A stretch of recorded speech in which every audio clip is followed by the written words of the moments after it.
Muchas gracias por estar con nosotros una semana más de sumo interés, como siempre, llevándole cosas que sean de sumo interés, tanto a nivel local como internacional.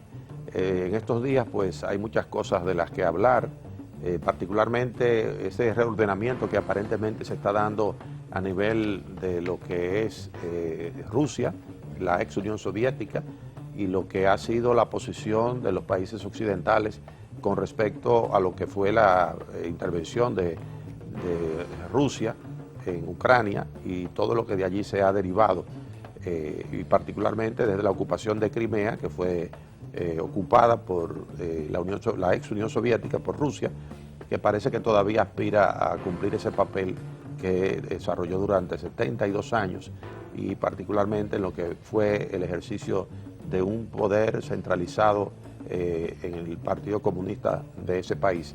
Entonces se han producido situaciones novedosas con las sanciones que se han impuesto a Rusia y su reacción, y además su involucramiento en los problemas internos de Ucrania, que en su momento fue la segunda república más importante de lo que fue la Unión Soviética. Es decir, que hay muchas cosas que están cambiando a nivel mundial, y lo que algunos avisoran como una nueva guerra fría entre Rusia y Occidente. Eso será motivo de un programa más adelante.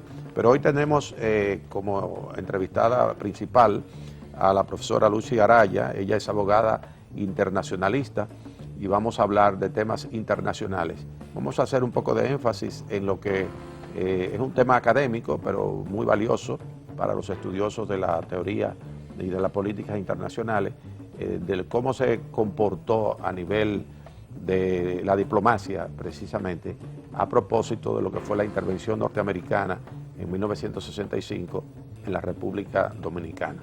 Así que tendremos ese plato fuerte en esta semana. Y en la entrevista internacional tendremos a Laura Benvenaste, Fuera de la Escuela, en serio. Ese es el título de su conferencia.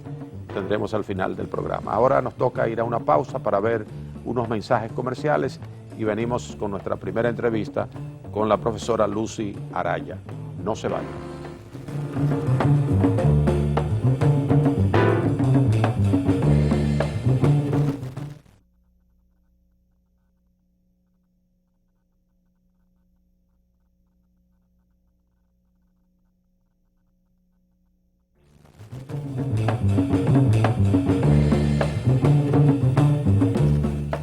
Bien, aquí estamos con la licenciada Lucy Araya. Ella es experta en asuntos internacionales y particularmente en esta ocasión queremos, además de agradecerle que haya aceptado nuestra invitación para esta conversación con ustedes, me llamó la atención y el momento que decidí invitarla para hablar en el programa sobre cómo se manejó a nivel de la diplomacia el tema de la intervención norteamericana en 1965 aquí a República Dominicana, porque más allá de las tropas, ¿no?, que invaden un país en ese momento, hay otras cosas que se dan, como una nación como Estados Unidos podría justificar lo que fue su intervención.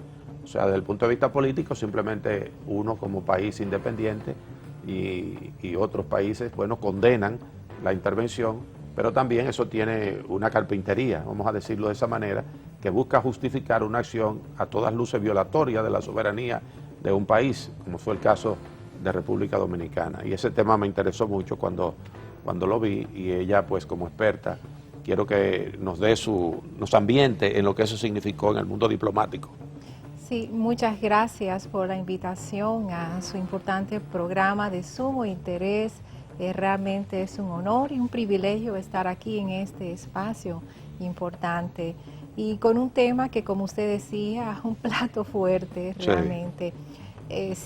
Nos encontramos en este año 2015 conmemorando lo que fueron los 50 años de la intervención militar de 1965. Y usted comentaba cómo se manejó toda la parte internacional y diplomática. Efectivamente, de alguna forma se manejó, porque hechos como estos no pueden ocurrir aislados. Claro. Detrás hay toda una estrategia, unos planes, ¿verdad?, para llevar a cabo una acción como esa, que realmente avergüenza saberlo, uno conociendo lo que son las normas de derecho internacional público. Pues bien, lo primero que puedo decirle es que cuando esto ocurrió efectivamente en 1965, que vino como consecuencia del golpe de Estado que se le dio al triunvirato,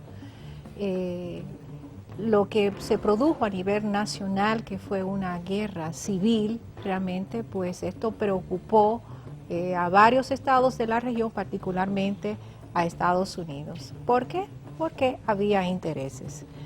Y en el plano internacional siempre se ha dicho, y lo dijo Hans Morgenthau en su libro La lucha por el poder, que las relaciones entre estados siempre han sido relaciones de intereses y de poder. Claro. Estados Unidos tenía sus intereses, como cuáles, bueno, proteger a los nacionales que estaban acá en el país, entre otros. Y usted sabe que en ese momento teníamos un mundo dividido bipolarmente entre lo que era Rusia por un lado, o la otrora Unión Rusa Socialista Soviética, la Unión Soviética, sí. Y teníamos entonces Estados Unidos, sí. Con dos ideologías, ¿no? Teníamos por un lado capitalismo y teníamos por otro lado comunismo. O sea, que teníamos un mundo dividido bipolarmente en dos esquemas ideológicos basados en políticas ideológicas, ¿verdad? Donde un grupo de estados se alineaba con el lado de la Unión Soviética y otro con Estados Unidos. Sí.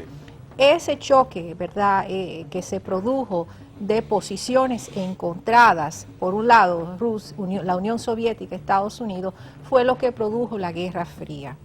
En el marco de esa Guerra Fría que nace y surge a raíz del término de la Segunda Guerra Mundial, es que entonces se inicia, ¿verdad?, esa posición antagónica entre estos dos estados. Que eran aliados originalmente, cuando estaba en plena guerra, frente a Alemania, se unieron frente a Alemania, que la división vino después del fin de la guerra sobre qué papel iba a ocupar la Unión Soviética como aliado de lo que fue Estados Unidos y Inglaterra, Francia y toda esa otra parte.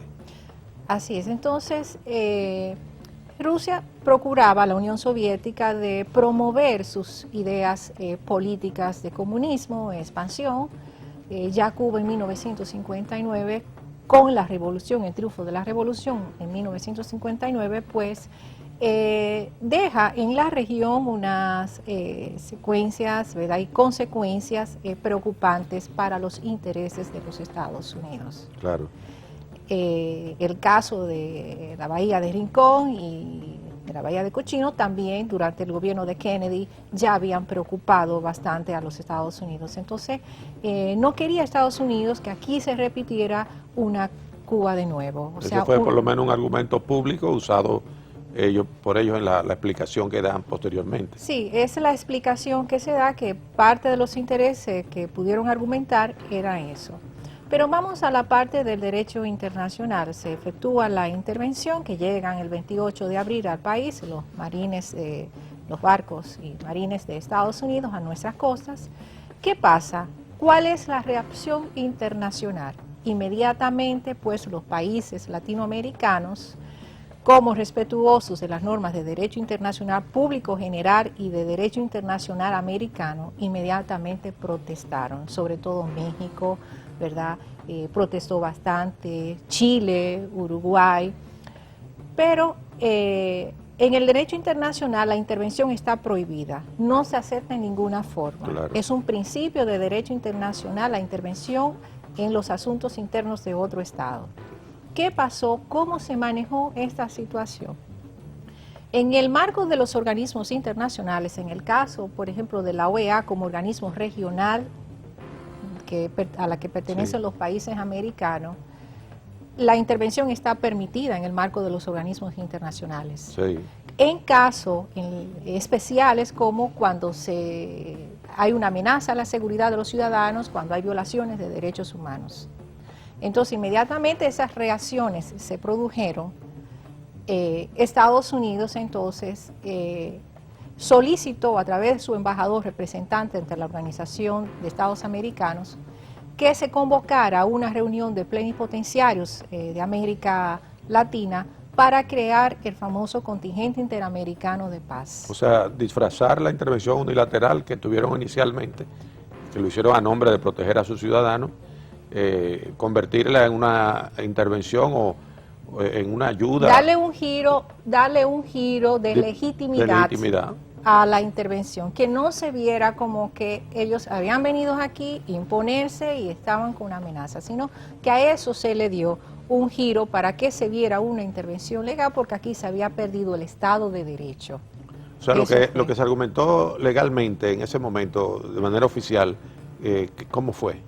Se argumentó que los ciudadanos estadounidenses y de los países que estaban representados aquí, porque para ese momento la República Dominicana tenía un cuerpo diplomático y consular. Algunos de esos países acreditados acá, representados, cuando se dio el golpe de Estado a Juan Bosch en el 63, pues ya habían suspendido relaciones diplomáticas con nosotros, como fue el caso de México. Rompieron relaciones diplomáticas, pero la relación se mantuvo a nivel consular y tenían consulados. Y estos países, estados acreditados, ofrecieron las misiones diplomáticas y consulares para ofrecer asilo diplomático. A todo el que lo necesitara. Civiles, políticos perseguidos, sirvieron de apoyo en ese momento difícil. Entonces se argumentó de que había un baño de sangre, de que no había un Estado funcionando que pudiera garantizarle la vida a la gente. Y también se habló de que esto era un Estado ya cuasi comunista, que habían militares y civiles que habían estado en Cuba, que habían recibido entrenamiento en Cuba y que entonces venían para acá para crear un Estado comunista. Era el temor. Dieron una lista inclusive de creo que 22 personas, que muchos de ellos actualmente están vivos y están activos, pero eran gente de izquierda que ciertamente habían estado en Cuba, pero la explicación que se dio no era convincente para los fines de que esas 22 personas pudieran verdaderamente subvertir el orden establecido en República Dominicana. Claro. Ahora, la República Dominicana, ¿qué demandaban los constitucionalistas de ese momento? Restablecimiento de la Constitución del 63 y que volviera Juan Bosch. Sin elecciones. Sí, sin elecciones. Esa era la consigna. Que no fue posible realmente por una serie de cuestiones que no se pudieron negociar cuando Juan Bosch estaba en Puerto Rico, que estaba interviniendo el rector de la Universidad de Puerto Rico, Benítez, que estuvo también el embajador que estaba aquí acreditado de Estados Unidos en nuestro país, y se trató de llegar a una negociación, pero no fue posible. Pero en el fondo realmente ya en los documentos oficiales que fueron después desclasificados, o sea, ellos sabían que Juan Bosch, o sea, la información que tenían era que Juan Bosch era un comunista. Obviamente que ahí hubo una búsqueda de justificación, porque no había ninguna evidencia de que eso ocurriera, aunque posteriormente Bosch ciertamente se radicalizó, inició contactos con países comunistas, visitó muchos de esos países, pero eso fue una fase posterior. Tenemos que irnos a una pausa. Retornamos con la profesora Lucy Araya hablando de cómo operó el derecho internacional en momentos en que se produjo la intervención norteamericana de 1965 en nuestro país. No se vaya.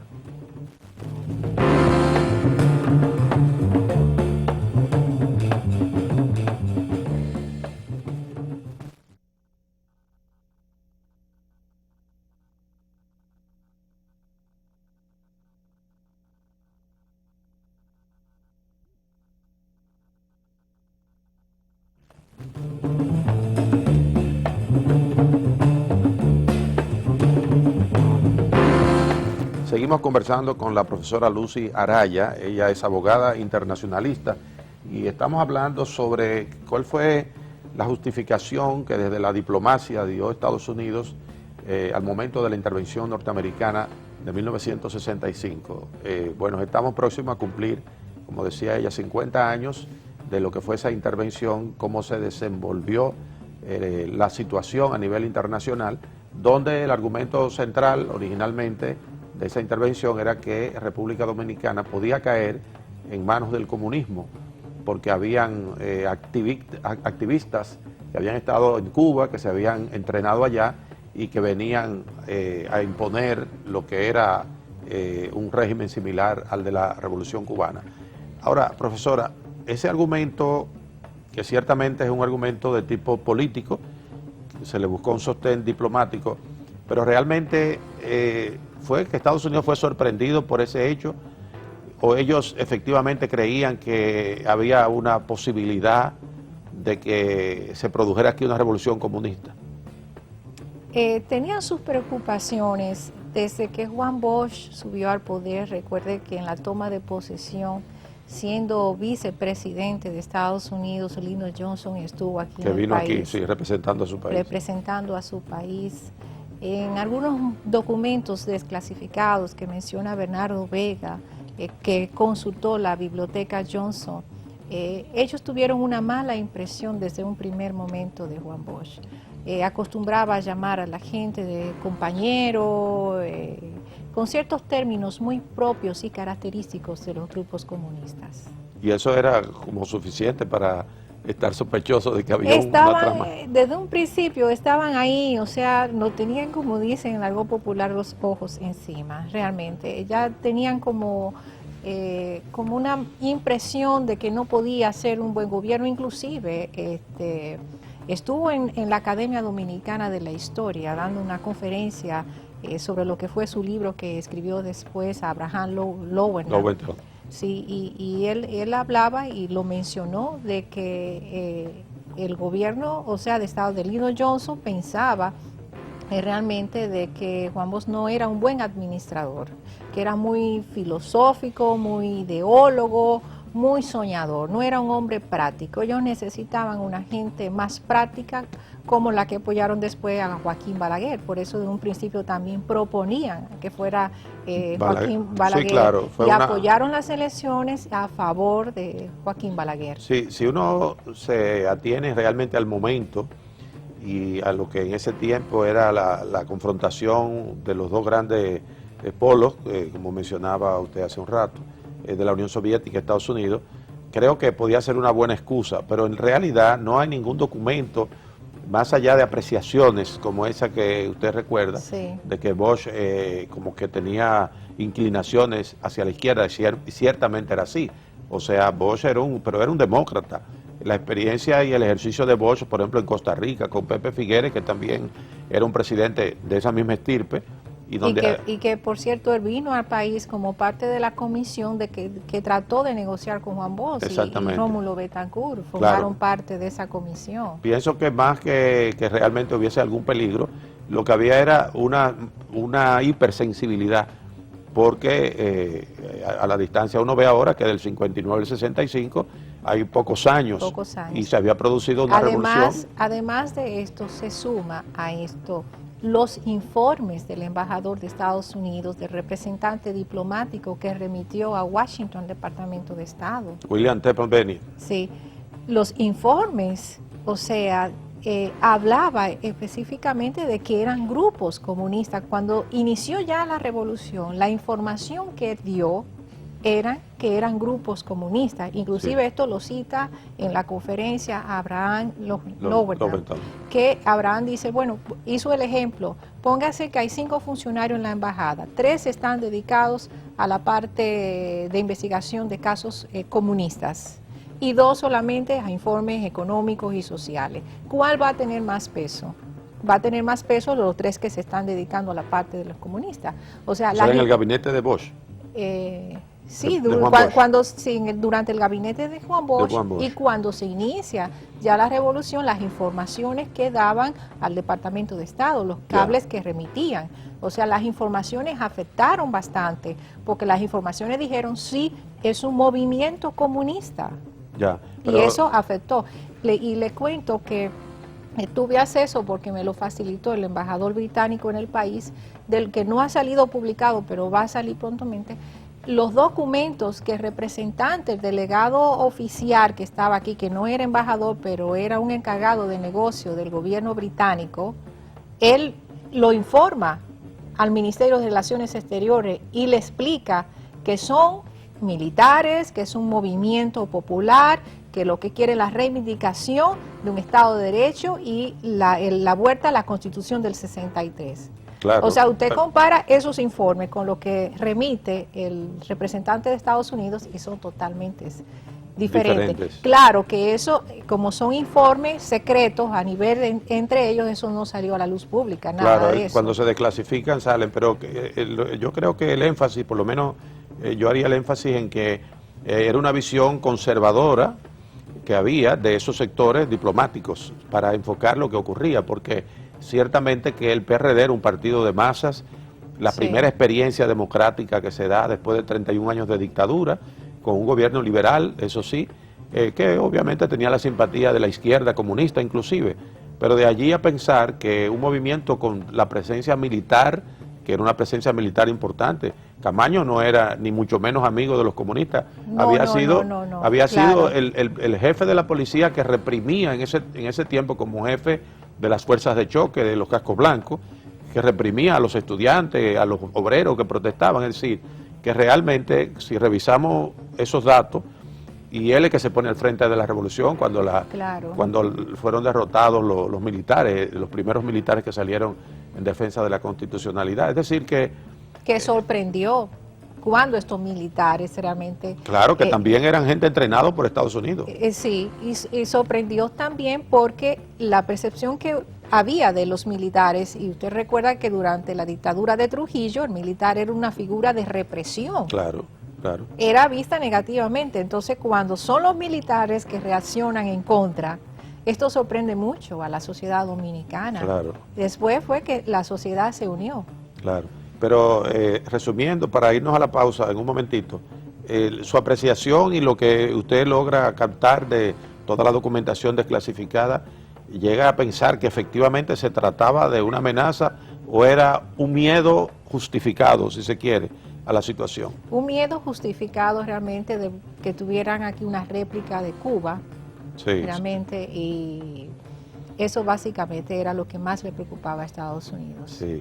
En cuanto a la participación en lo que se creó a través de la Organización de Estados Americanos, la Fuerza Interamericana de Paz, en un principio lo que propuso Estados Unidos en el proyecto de resolución a la OEA fue que se creara una fuerza armada interamericana. Ajá. ¿Por qué? Porque tenían la idea de que se hiciera algo parecido a lo que se hizo con la OTAN, el Tratado Atlántico Norte, que algo parecido, que se quedara ya de manera permanente en América, basándose en el acuerdo, en el TRIAR, el Acuerdo Interamericano de Asistencia Recíproca. Esa eran también uno de los objetivos. Entonces, cuando presenta este proyecto al Consejo Permanente de la Organización de Estados Americanos, muchos de los estados latinoamericanos rechazaron, pero otros apoyaron. Sobre todo, ¿quiénes apoyaron?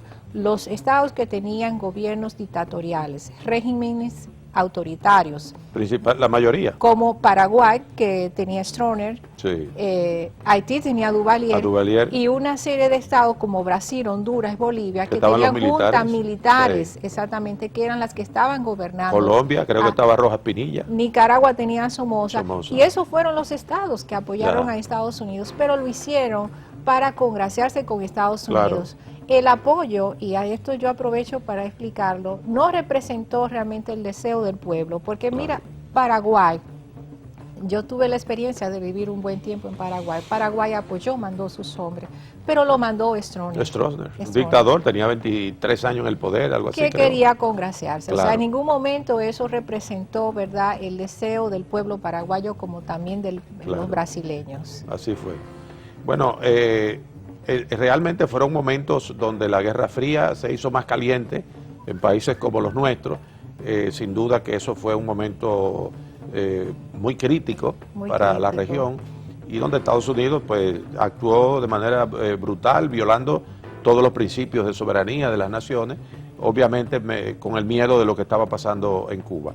Tenemos que irnos a la pausa. Cuando retornemos quiero que usted nos dé su panorámica de la situación actual, como en su condición de estudiosa de la diplomacia y además con responsabilidades en esa área, de ver si hay una nueva guerra fría en estos tiempos. Vamos a la pausa, volvemos en un momentico con nuestra entrevistada de hoy, la profesora Lucy Araya. No se vaya.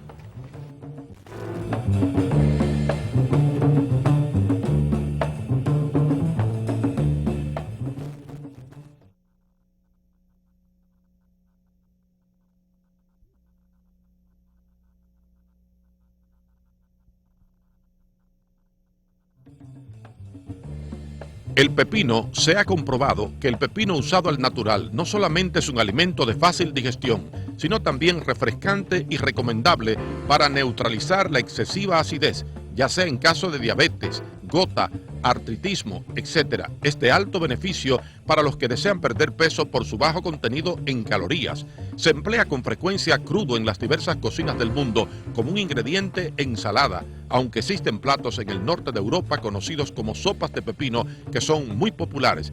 El pepino es frecuentemente tratado como un encurtido para su envase y preservación. Además tiene un uso cosmético.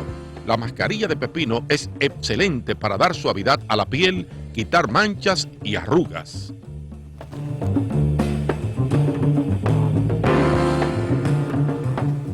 Bien, vamos a seguir con la profesora Lucy Araya.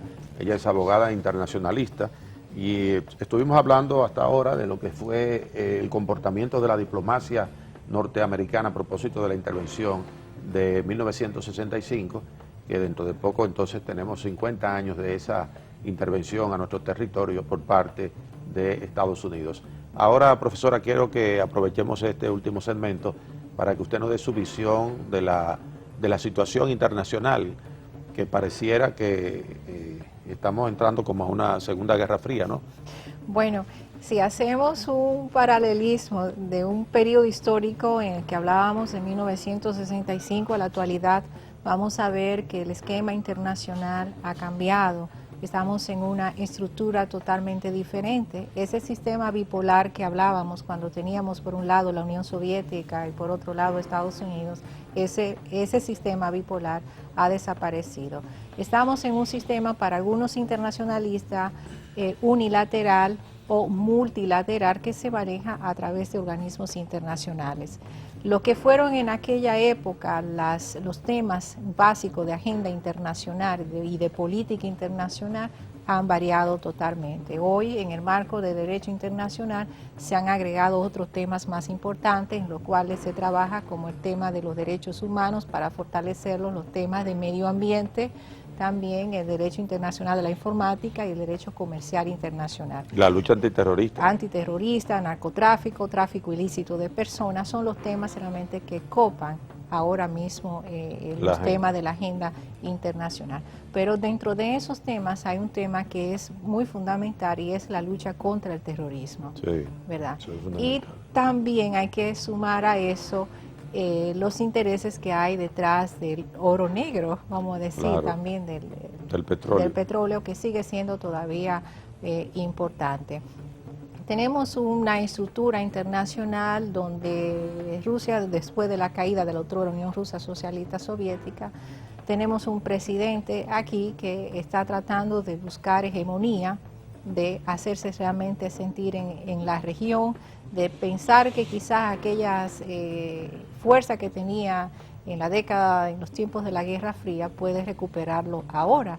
Ajá. Pero los tiempos realmente han cambiado, hay otros intereses, temas más preocupantes, como lo que usted vio que en esta semana se estuvieron discutiendo en la reunión que tuvieron los países del G7. Sí. 8 era cuando era Rusia, pero por el tema de Ucrania, realmente la intervención de Rusia a Ucrania fue excluida de esta reunión. Tiene varias sanciones Rusia, pero ellos dicen, bueno, ¿y qué? No nos importa. Entonces tenemos una situación con la Unión Europea, una Unión Europea que está tratando ahí de hacer forcejeos para mantenerse y sostenerse a través de la Unión Económica, sobre todo. Y Rusia dice, bueno, me ponen sanciones económicas, yo no vendo gas, ya. Y entonces van a afectar a los países que compran de la Unión Europea. Ya. Mira, está complicada realmente la situación internacional, el panorama. Uno lo ve así simple, pero hay muchos intereses. Sí, es muy complejo. Tenemos un Medio Oriente que no termina de arder, o sea, en fuego casi todo el tiempo. La situación del Estado Islámico tiene bajo jaque mate Estados Unidos en estos momentos, y entonces esa es una situación preocupante porque ¿quién controla? ¿Qué pasa? Siria con un conflicto armado que ya lleva más de 2 años, donde niños y mujeres una situación de civiles catástrofe. han perdido la vida, es una situación realmente preocupante, pero sigue siendo importante dentro de todo esto el factor económico. O sea, las relaciones actuales internacionales entre los estados son relaciones interdependientes. Sí. O sea, ya lo que en aquel tiempo se hablaba de soberanía absoluta ya no existe. Los estados son más interdependientes. Hemos pasado de un sistema homogéneo a un sistema heterogéneo, donde las relaciones comerciales es lo que más realmente es importante. Y esas relaciones comerciales abarcan los temas de los intereses económicos del petróleo, el dominio de ciertos productos en el área, que son los que van a decidir hoy la hegemonía. Dentro de esa visión global que usted sintetiza muy bien, ¿cómo ve la política exterior de República Dominicana, que justamente parece ser que ha dado un vuelco positivo con el nuevo equipo encabezado por el canciller Navarro? ¿Cómo usted valora la situación de República Dominicana en ese orden? Bueno, como usted lo acaba de decir, veo un canciller con interés de renovar, de establecer una nueva política exterior. Establecer no, porque él aplica la política, exactamente la política exterior que ha definido el presidente de la República, Danilo Medina. Lleva a cabo esa ejecución a través de la Cancillería y de los agentes diplomáticos dominicanos. Bueno, hay interés, como sabemos, ahora mismo está en su despacho la revisión de la nueva ley orgánica del Ministerio de Relaciones Exteriores y de que los diplomáticos dominicanos en el servicio exterior realmente tengan una formación de carrera, que no sean diplomáticos a la carrera, sino que sean de carrera. Sí. O sea, eso es algo significativo, importante, y también ha valorado mucho también el personal que hay dentro de Cancillería, gente muy capacitada, muy preparada realmente, que puede hacer un trabajo. O sea, se siente un dinamismo realmente en establecer una nueva Cancillería con una visión más proactiva y de poder insertar cada vez más a la República Dominicana a ese mundo en que vivimos hoy día, un mundo más globalizado y más interdependiente. ¿Usted cree que la política de aprovechar lo que significa la presencia del cuerpo diplomático a nivel mundial debe ser también usada para motorizar inversiones, para atraer justamente inversionistas a República Dominicana? Por supuesto, y ese es el objetivo, ese es lo que hace un diplomático, esa es su función, promover las relaciones y las negociaciones. De manera integral. Claro, en base a los intereses nacionales. Ese es el objetivo ideal, como debe ser un diplomático realmente, lo deben hacer así, promover nuestro país. Nosotros hemos perdido oportunidades, hemos perdido espacios realmente por falta de tener quizá una persona no preparada en el ámbito. Las negociaciones, muchas de ellas han sido negociaciones mal hechas. La misma negociación de Tratado de Libre Comercio de CAFTA, que se hizo todo al vapor. Nos montamos en el último tren. Nos adherimos, ni siquiera nos dio tiempo a negociar, porque teníamos que pensar en nuestros intereses nacionales, nuestras necesidades internas, antes de asumir un compromiso como ese. Y si repasamos la historia dominicana, desde Ulises Heró, que comenzó la relación diplomática dominicana a moverse un poquito más, el establecimiento de embajadas, el establecimiento de consulados. Desde ahí vemos cómo ha sido nuestra política exterior, que ha sido siempre una política exterior a la marcha, a la carrera, a lo que venga. Pero ahora siento que es diferente, que hemos tomado conciencia y esperamos realmente que sigamos en esa línea por el bien y el desarrollo de la República Dominicana. Aunque lo que le voy a preguntar tiene más que ver con política interna, como el tema de la migración, ¿qué le parece las políticas que se están implementando con respecto al tema haitiano? Bueno, la República Dominicana es un Estado soberano y tiene derecho a definir lo que es su política migratoria y de decir quién es dominicano y quién no es dominicano, quién entra y quién sale. Una cosa es derecho migratorio, como se nos ha tratado de juzgar como violadores de derechos humanos, y una cosa es derecho migratorio, otra cosa son los derechos humanos. Yo apoyo ese plan, realmente debemos de seguir ahí como la tendencia también en casi todas partes de que los estados puedan regularse en materia migratoria. Antes era un tema exclusivo de la soberanía de los estados, pero hoy esto ya se ha ampliado tanto que tiene ya que tomarse en los foros internacionales el tema migratorio.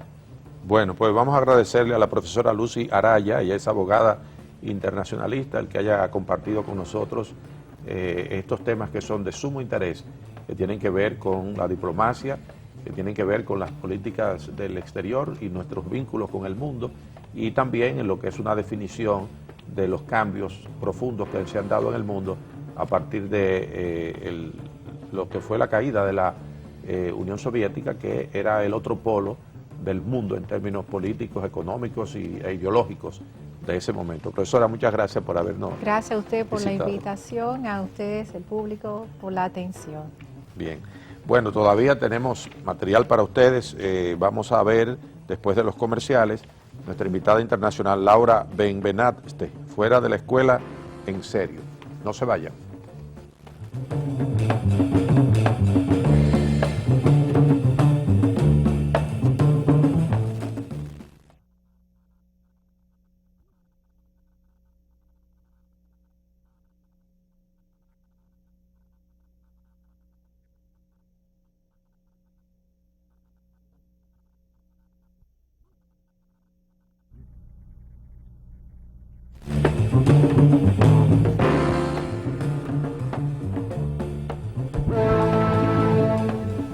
Bueno, nunca he hecho una charla de estas características, ¿vale? Normalmente tengo rinconcitos más pequeños. Tenía mi charla, es decir, yo tenía el resultado perfectamente fijado. De hecho, vengo a hablaros de una parte que las mentes creativas no debemos olvidar jamás, que es la mentalidad del niño, ¿no? Pero he tenido la gran suerte de vivir las dos charlas anteriores, con lo cual, como soy una mente creativa, voy siempre con mi libreta a todas partes, no solo porque soy escritora, sino porque mi memoria es pésima, pues he decidido utilizar algunas de las cositas que han comentado Carlos Blanco y Guillermo Sánchez para ir avanzando, ¿vale? Bueno, con un lenguaje diferente o con el código es el mismo. Con una forma de expresarme un poco diferente a ello, al final vamos a acabar hablando básicamente de lo mismo, ¿vale? Carlos ha hablado de networking, yo iba a hablar de relaciones, ¿no? De la importancia que es estar bien comunicados en el mundo en el que nos queremos mover. Sentido común, la suerte con interrogantes, la suerte llega o te la trabajas. Sobre todo ser feliz. El ecosistema, conocer muy bien el mundo en el que nos movemos y aprovechar las herramientas que tenemos. Y de Guillermo Sánchez, pues lo de los problemas. Además me sonreía porque hace como 2 semanas, bueno, me confirman que voy a presentar un programa en televisión española, una de estas noticias que jamás habría esperado que pudiera llegar a dar, perdón. Y resulta que me siento con mi marido y le digo, qué fácil ha sido todo, ¿verdad? Y me dice, a ver, cariño, no ha sido fácil. Llevas 3 años pasándolo muy mal, trabajando 15 y 16 horas diarias, pasando penuria económica en muchos momentos porque quieres llegar a conseguir tu objetivo de ser escritora. Ay, ¿por qué se me ha tapado? Hacemos así, no pasa nada, soluciones. Bueno, vamos a imaginarnos que hay una maceta, ¿vale? Porque como no tengo la maceta ahí, nos imaginamos que la maceta está aquí en el suelo. Bien, bueno, pues él me decía que realmente había tenido un camino muy duro y que necesitaba continuar avanzando. Pero claro, como mi mente positiva siempre está, que parece que voy como si fuese unas castañuelas, pues nunca me acuerdo de los momentos malos. Siempre me acuerdo de que tengo que seguir avanzando y que cualquier obstáculo, yo al final, de una forma o de otra, lo voy a sacar adelante. Bien, gracias. A ver, como digo, vamos a irnos a la parte infantil de los creadores. Esa ilustración no la he hecho yo, ¿vale? Soy súper mala. Gracias. Soy muy mala ilustrando, eso lo ha hecho Sara Sánchez, es una de las ilustradoras de una de mis publicaciones. Me encanta ese dibujo porque además me dibujó a mí, con lo cual esto de que así como la parte egotista, pues... y esta charla nace gracias a 3 cosas. La primera, Amélie. La película Amélie. ¿Por qué? Hay una frase en la película que a mí me dejó impactada, y es que dice: no son buenos tiempos para los soñadores. Y cuando escuché esa frase dije: ¿algún día llegará el momento en el que sean buenos tiempos para los soñadores? No, siempre lo vamos a tener difícil. ¿Por qué? Por 2 razones fundamentales. Porque los soñadores generalmente tenemos miedo, nos cuesta mucho trabajo avanzar por nuestros propios miedos, y luego además tenemos el miedo de los demás. El miedo de tu madre, el miedo de tu padre, el miedo de la familia, el miedo de los amigos. Nadie quiere que alguien a quien quiere se estrelle, con lo cual siempre intentan, pues como pasaba con Carlos Blanco, la madre le decía: no vuelvas a meterte en este mundo, trabaja de informático, que es lo más seguro, ¿no? Entonces realmente, pues nunca lo vamos a tener fácil, pero si sabemos cómo regar nuestras semillas, probablemente consigamos cumplir nuestro sueño y vivir toda la vida de él, ¿vale? Bueno, el segundo que ha inspirado esta charla es Howard Gardner. Muchos de vosotros lo conoceréis por ser el padre de las inteligencias múltiples. Gracias a él nace esto que ahora está muy de moda, de la inteligencia emocional, ¿no? Goleman. Pues resulta que a partir de los trabajos de Howard Gardner y llevándose el nombre de otros que ya habían trabajado en el tema de la inteligencia emocional, pues se hace de oro con algo que yo creo que es muy importante en el día a día. Bueno, pues este señor hace una cosa que para mí ha sido fantástica, que es hacer un análisis de una serie de mentes creativas de la época moderna. Él compara pues a personas tan diferentes como Freud, como Einstein o como Picasso. Y hace lo que él llama una anatomía de la creatividad. Bueno, pues esa frase suya, lo de todos tenemos una faceta imaginativa que despierta en la infancia y va apagándose con los años, yo creo que es verdad. Y creo que a las mentes creativas que al final llegan a algo, precisamente es eso lo que las diferencia de las demás. El que no dejan que su niño se muera, no dejan que su niño acabe guardado en un cajón y no vuelva a salir hasta el momento de la vejez. Entonces, tenemos aquí a Albert Einstein, no podía coger otra imagen, ¿vale? Porque creo que refleja mucho el espíritu de este hombre. Howard Gardner dice que Einstein probablemente llegó hasta donde llegó porque se olvidó o cerró la puerta de esos paradigmas de la edad adulta, de esa fase de maestro a la que llegamos, en la que empezamos a decir esto ocurre así porque sí, y decidió regresar atrás y convertirse en un niño y preguntarse ¿por qué? Es la principal cualidad de los niños. Están constantemente preguntando por qué, y por qué, y por qué, y por qué no, y por qué sí, ¿vale? Bueno, pues eso lo hizo él y al final pues acabó destacando como una de las mentes creativas más influyentes, más importantes del siglo XX. Yo planto, ya no está la maceta ahí, ¿vale? Está ahí. Hemos plantado la semilla de nuestros sueños y una de las partes más importantes para que nuestro sueño, nuestra semilla empiece a moverse dentro de la tierra es la voluntad. La fuerza de voluntad es súper importante para que nuestros sueños se hagan realidad.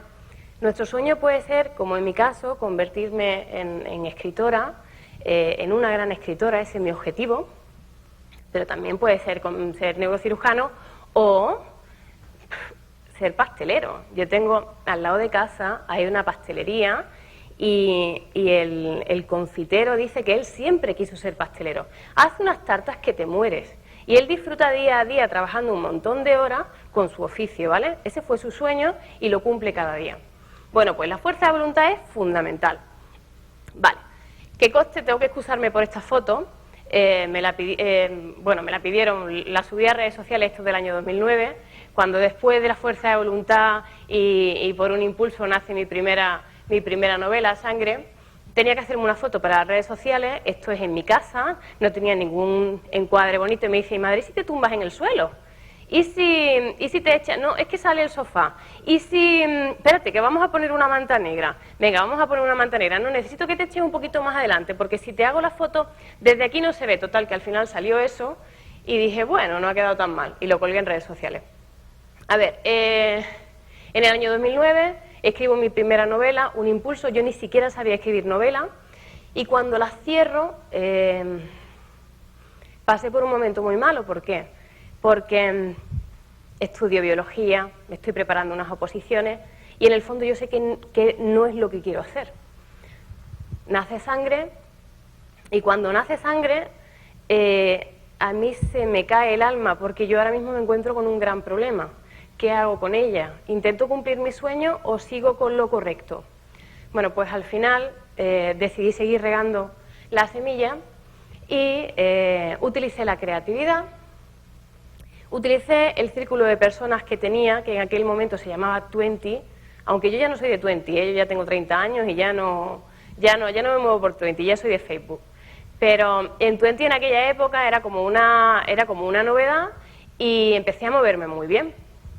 Bueno, esfuerzo, horas y horas y horas, hablándole de mi novela a todo el mundo. ¿Qué pasaba? Pues que no es como ahora. Ahora mismo en Facebook tenemos, pues a lo mejor de cada 10 contactos que tenemos, 8 son escritores. Esos 8 escritores todos quieren hablar de sus novelas, con lo cual hay un volumen de saturación brutal. Yo tuve la suerte de que cuando empecé con unas fotocopias farrulleras en una tienda de cómics para intentar que la gente fuese a comprar eso y demostrarle a las editoriales que mi novela tenía posibilidad de venderse, en aquel momento un escritor en 20 era una novedad. Y me sorprendieron pues levantándose y yendo a comprar la novela y escribiéndome después diciendo que le gustaba un montón. Total que, bueno, esto tiene mucha más historia de fondo, pero al final conseguí engañar a un editor y conseguí publicar Sangre, además de un modo muy peculiar. A mí me pasó una cosa que hoy en día casi no ocurre, y es que no me pedían que pagara por mi publicación, sino que me querían pagar por publicar. Es decir, que realmente yo podía llamarme escritora desde el primer momento porque no tenía que invertir por mi trabajo, no tenía que ir a algún sitio para pagar por esas copias. Mi primer editor fue Antonio de Gisto Suárez, lo querré toda la vida porque creyó en mí desde el primer momento. Gracias a él, en parte, estoy donde estoy, con lo cual es de bien nacido ser agradecido y yo me llevo a Antonio de Gisto a todas partes. Bien, pero cuando esto ocurre, llega el segundo gran dilema de mi vida. ¿Qué hago? A mí me golpea la dura realidad. El hecho de haber publicado una novela en una editorial pequeñita a mí no me asegura vivir de la escritura, en absoluto. Yo tengo mis oposiciones en ciernes, estoy recién licenciada. ¿Qué hago? Bueno, pues la decisión que tomo, meto mi realidad también como abono de mi semilla, y la decisión que tomo es un poco extraña, ¿no? Es decir, decido dejar de escribir durante 3 años porque me voy a poner a trabajar para ahorrar el dinero suficiente como para poder dedicarme después de 3 años a vivir de lo que he ahorrado e intentar convertirme en una gran escritora. Eso pues ya podéis suponer lo que supone, ¿no? Uy, qué mal ha quedado esto. Os podéis suponer cómo me sentí yo. Para mí estar 3 años sin escribir nada, trabajando muchísimas horas, y dejando todo, no muerto, pero latente dentro de mí, pues fue como un poco complicado. Pero, a ver, yo veía que mi cuenta iba avanzando y que cada día íbamos mejor y además el trabajo cada vez también tenía mejor calidad, pues empieza vendiendo a puertas frías, que la gente dice que es muy duro, pero yo como soy extrovertida, me lo pasaba bastante bien. Después también vendí tarjetas de crédito y bueno, mi pelotazo fue la visita médica. Todos sabéis que realmente en la visita médica ya no tanto, pero bueno, se puede hacer un buen dinerito en los primeros años y luego mi objetivo se cumplía casi seguro, ¿no? Vale, pues cumplo los 3 años, miro mi cuenta, mi vida había también mejorado porque ya había conocido a mi pareja y era como que todo era como muy favorable. Llega el momento de tomar una decisión. Dejo de trabajar con el dinero que estoy ganando y me pongo con una mano adelante y otra detrás, que esto es muy del sur, ¿Y me arriesgo a convertirme en escritora? Y la respuesta fue sí. ¿Tienes un proyecto? Cúmplelo. Bueno, pues dejo el trabajo y aparece mi gran golpe de suerte. Ahí es donde volvemos, miro la chuleta, a Carlos Blanco. ¿Es suerte? ¿Aparece espontáneamente o nos lo hemos currado?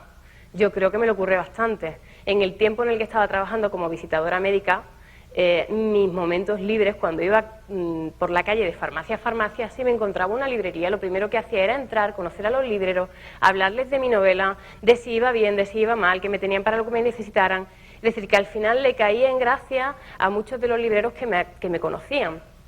¿Qué ocurrió? Pues que una de esas libreras, estando en una reunión con un editor jefe de Penguin Random House, que es una editorial muy potente para los que no la conozcan, le dio mi novela, se la recomendó, se la llevó para Barcelona, la leyeron y me llamaron.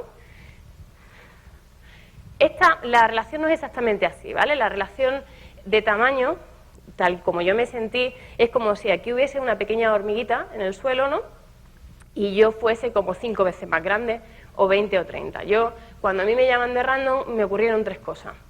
Me tiré llorando 3 días, se me puso una cara de tonta que me dura hasta hoy, más o menos, y aparte de eso, me atacó el miedo.